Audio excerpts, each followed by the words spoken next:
We are about to embark upon a series of strange and exciting, dangerous adventures. Adventures that will lead us to all parts of the world. Hello and welcome to another Bad Comic Review. This time we are looking at Aliens vs. Avengers Issue 1. I believe this is a 4-part miniseries from Marvel Comics in 2024. Written by Jonathan Hickman, art by Esad Ribic, colors by Svorcina, letters by VC's Cory Petit. Assistant editor was Lindsay Kohick, edited by Sarah Brunstad, cover by Esad Ribic. Now the cover I have is really cool. Unfortunately, that's not how the Avengers look in this one. So we start off with what appears to be the Shi'ar doing some experimentation, but everything is not quite as it seems. It looks like they're trying to seed planets with aliens, and while the Wakandans show up in their fancy spaceships because that storyline refuses to die, they have to fight a bunch of aliens, and we learn the truth about who is really the mastermind here. And while the Wakandans are trying to quarantine the planets that are going to be most affected, there's some sort of time distortion,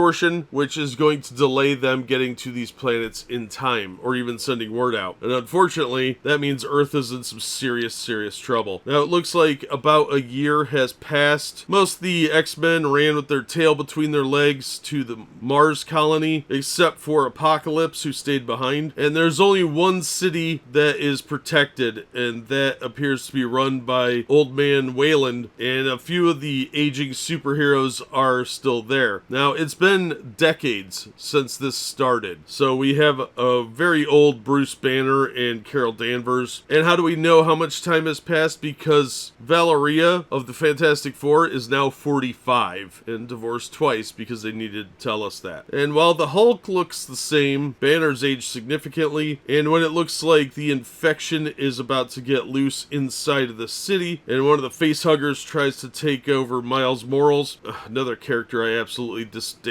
then things get really weird and there's a little bit of a twist. I did like the twist. I thought that was pretty good. So the ending really actually was pretty fun, but overall I thought it was kind of mediocre. The fact that the superheroes are all super old now really wasn't selling me on it. Do I want to read about a bunch of geriatric people with powers that probably wear Depends? That doesn't seem all that exciting. It looks like next issue we're going to get Old Man Captain America and maybe Old Man Iron Man. I don't know. This wasn't that compelling. The art is fantastic. I really like Esad Ribic's art. It has a very painted look, and it tends to be very expressive with a lot of good shading. He really likes putting things in shadow and creating an ambiance about the building structures so they're almost a character unto themselves, and I like that quite a bit. Unfortunately, the story just isn't all that compelling, and coming in at $8, it should have been a lot more exciting and a lot more pages. Maybe square-bound even. But if you're not going to pay for perfect binding and you're just getting a stapled comic book, it's not worth $8. Paper quality's okay, cover quality's nice, but the story was just kind of slow going. It looked like it was dragged out a little bit, could have been a bit more exciting than it was. I didn't hate it, it just was kind of mediocre for the money. So don't pay anywhere near $8 for this. If you want to read it, pick it up in trade paperback at a discount at like an Ollie's or a Half Price Books or whatever discount outlet you can find, and you'll probably like this a lot more. Get the trade for about half cover price and you'll probably like it. Unless issue 2 is insanely stellar, I don't really see this being anywhere near value for the dollar that you're gonna have to pay out to get this. Or you pull this out of a dollar bin, that would probably be the best way to read it. But like I said, it's not the worst thing ever, but it's just kind of middle of the road with a bunch of ancient heroes that are probably gonna break a hip doing stuff, so I don't really see the excitement level here. There's not a lot of action adventure potential with that, so I don't really know where they're going from here, but I'll give it one more issue to see, and then I'll probably give up, because this has a certain vibe to it that like Avengers Twilight did, where it's just not that compelling at the beginning, and it continues to be less compelling as it goes. So if you get a chance to pick this up, I'd get it out of a dollar bin. Otherwise, wait for the trade at a steep discount, because this just isn't worth $8. That's gonna do it for this episode. Thank you so much for listening and supporting the channel. If you enjoyed the video, please hit the like button and don't forget to subscribe so you don't miss future reviews. If you'd like to help the channel out in other ways, links are in the description to various support methods. And as always, we hope to see you on the next one.